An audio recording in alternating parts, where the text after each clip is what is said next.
अस्सलाम वालेकुम, my name is फजर, मेरा रोल है डॉक्टर का।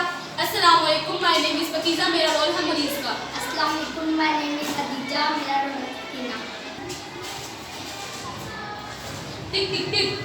आइए आइए, तशरीफ रखिए। अब आपकी तबीयत कैसी है? मेरी तबीयत पहले से तो बहुत खराब है। दवाई ना ली थी क्या? नहीं, दवाई की शीशी तो गली हुई थी। मेरे कहने का मतलब है दवाई ले ली थी क्या? जी आपने दी और मैंने ले ली। दवाई पी ली थी क्या? नहीं, दवाई का रंग तो लाल था। ओहो, इसकी ना पाती दे।